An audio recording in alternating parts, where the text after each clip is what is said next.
Hello and welcome to this special online edition of Colonial Crossfire. I'm Andrew Desiderio. Tonight we'll focus exclusively on the Democratic race for the White House, with two student panelists representing each of the candidates. This year's Democratic primary was expected to be smooth sailing for Hillary Clinton, as nobody really expected a viable challenger.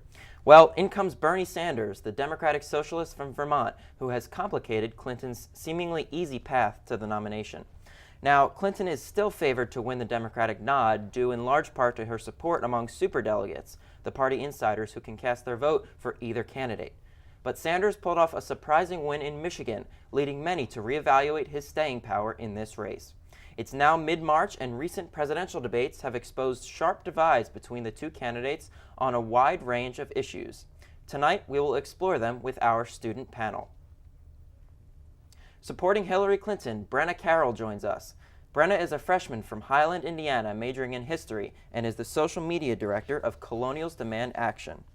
And representing Bernie Sanders is Keiko Suboy. Keiko is a sophomore from California, majoring in international affairs. She is the events coordinator for GW for Bernie. Thanks to both of you for joining us. Thank you.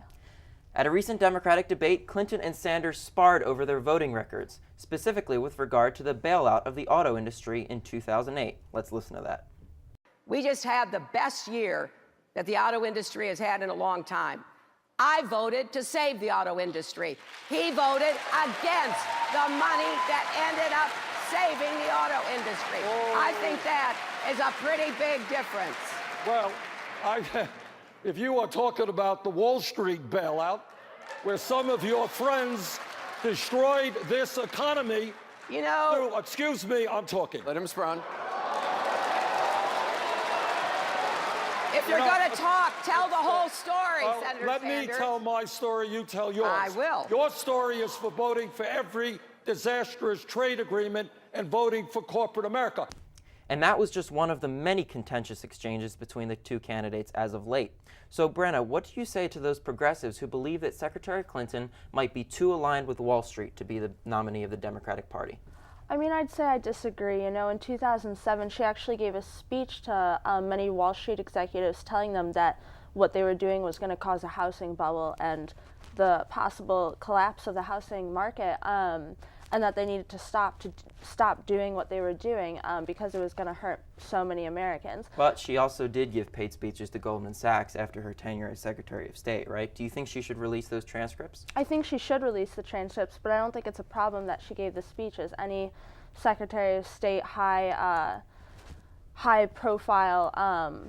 authority is going to be asked to give those kinds of speeches, and I don't think it's a problem that she gave the speeches. I do think it would help her credibility if she released them. Keiko, do you think she will release them? No, there's no way that she'll release them. That wasn't the only speech she gave. She's given many speeches over the years. And I have to say, I think the speeches are besides the point. The point that progressives like me, like many others have with Hillary Clinton, is that she's accepted millions and millions of dollars through her super PACs from the fossil fuel industry, from Wall Street, and we're supposed to believe that she's going to upheld these positions and fight for the American people while she's taking that much money from them. Do you worry that she might be too close to Wall Street to be the Democratic nominee? No, I mean, all candidates take money from super PACs. Even Senator Sanders does have a super PAC at this point. And, you know, you have to know how to play the game to be able to reshape it, if you know what I mean. Keiko, Secretary Clinton has often brought up the feasibility of Senator Sanders' proposals, such as making public colleges and universities tuition-free, among other proposals that he's laid out. She says they're not feasible, they're not realistic, they can't get through a Congress, even maybe a Democratic Congress. Do you maybe see where she's coming from? I see where she's coming from. Something that I've heard from a lot of pundits and news supporters is that, you know, how does Bernie expect to get this through, you know, if let's say that Congress was still held by the Republicans. But to that I'd say they are so polarizing, they're so obstructionist at this point, then what is there to believe that they wouldn't do the same thing to Hillary Clinton? So I think in this case it's best to vote for, you know, who's going to point us in the right direction as far as our health policy and our education policy, who's going to take those steps in the right direction versus making 5 steps in the wrong one. You mentioned health care. Senator Sanders has been under fire from Secretary Clinton. She claims he would undo the Affordable Care Act in order to get to universal health care. Do you think that that's the best way to go? Do you think Senator Sanders would undo the Affordable Care Act in order to implement his Medicare for All policy? Well, let's look at that statement a little bit closer by undo. when Hillary Clinton says undo, she's basically suggesting to the American public that he's going to take away their Obamacare. That is definitely not what he's after. He is advocating for universal single-payer health care. That means that we start treating health care in this nation not as a privilege, but as an actual right. We are one of the wealthiest nations in the world, and we pay the most money for health care. I think that that's absurd, frankly. And I find it ironic because in the 1990s, when she served as First Lady, she also supported a single-payer system. She had to scale that down eventually in order to, kind of get that through Congress, and it didn't go through Congress. But she praised Bernie Sanders for his efforts to fight for free health care. Brett, I'll let you respond to that. Yeah, I mean, I think it's great, single-payer healthcare and trying to get healthcare for all. I think it's a great idea and all, but I think what you need to do is improve on what Obamacare has established, and I think Hillary Clinton would be the best person to do that. She has very detailed plans to get what she talks about done, and that's one of her biggest strengths I actually see in her. And I believe she'd be able to do this because she's not only been in Congress, she's been Secretary of State. She's the only one with actual White House experience, if you think about it. As First Lady, she didn't have, the kind of elected authority that the president would, but she got to see the day-to-day and how it works every day, and how presidential authority is very different from congressional authority, and how she could use that in particular to make the change she talks about. Speaking of detailed plans on trade, of course, Secretary Clinton, when she was Secretary of State, she worked extensively on crafting and negotiating the Trans-Pacific Partnership. Right. But now, seemingly after pressure from Senator Sanders, she doesn't support the TPP anymore. So can you see why there might be a trust issue with her that among some voters? Yeah, no, that makes sense. I just kicked that. That's fine.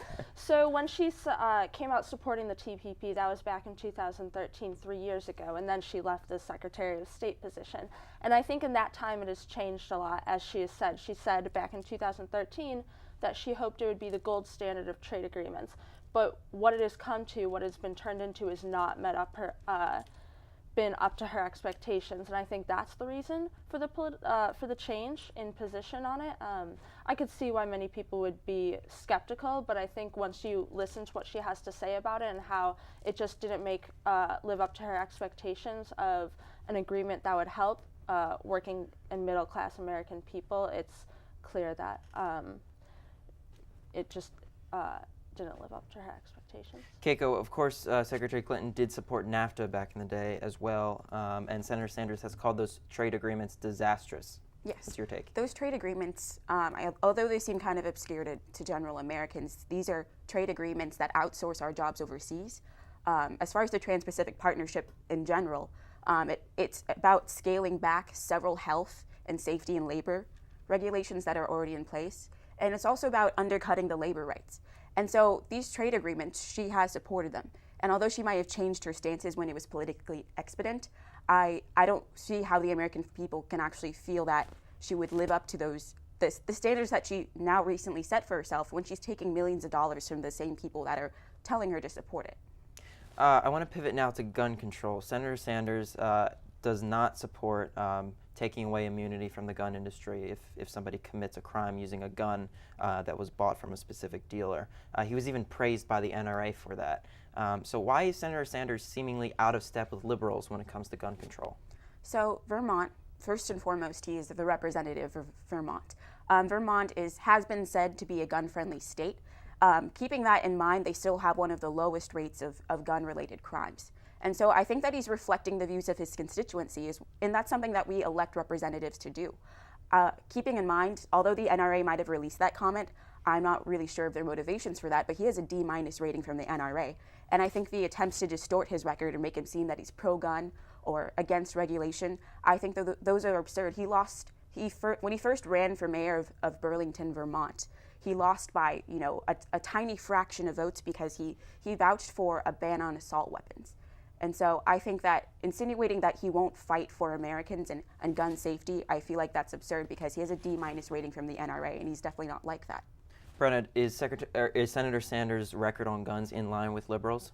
I don't think it's as far left as it needs to be. You can represent your constituency, but not at the expense of the rest of the American people. We can hold pharmaceutical companies accountable in some cases for wrongful death, but we can't hold gun companies accountable. I think that's absurd. And I think Secretary Clinton's views on that are much more in line with the general progressive view on gun violence prevention. And finally, before we wrap this up, I want to ask you guys, if your candidate gets the nomination, who should he or she pick as their vice presidential nominee? Keiko, I'll start with you. Who do you think is the best choice for Senator Sanders? Hands down, Elizabeth Warren. That's something that's always been said, but they policy-wise, they are in line in a lot of areas. And also, I think that she has a very inspirational message for the American people. She has the ability to connect with them on a greater level than previous politicians do. And also, she has a lot of experience. She was a professor. She has a lot of knowledge about economics. And I think that they would complement each other greatly. Okay, Brenna, what do you think? Yeah, I think Cory Booker would be great. I think he has a lot of good ideas.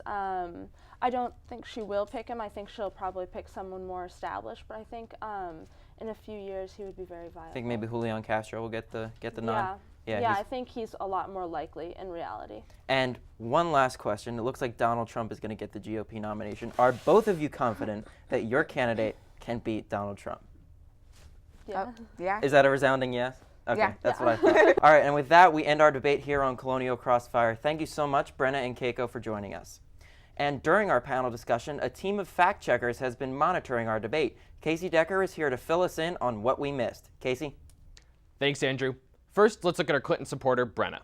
She said that Bernie Sanders now has a super PAC. There's a lot of ambiguity here. A few organizations designated as political action committees support Sanders. However, Sanders has not allied with or sanctioned any of these groups, so while he does receive PAC support, he's not directly affiliated with any super PAC as most other candidates are. Now we'll look at our Sanders supporter, Keiko. She said Sanders lost a race for mayor of Burlington, Vermont because of his support for banning assault weapons. First off, he never lost a mayoral election. He first ran for the position in 1980 and won narrowly. He was later re-elected 3 times. The race in question is actually Sanders' campaign for Congress in 1988. He did narrowly lose that race and has since claimed his support for banning assault weapons was a defining factor. But there is serious debate over the extent to which gun control truly influenced that election. In the 3-man race, the NRA did endorse both of Sanders' opponents and not him. This surely impacted some voters.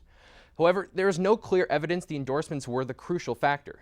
Sanders himself, in 1990, said he was unsure whether the issue was pivotal, and as recently as January has said gun control might not have been the only reason for his loss. That's all for the fact check. Andrew?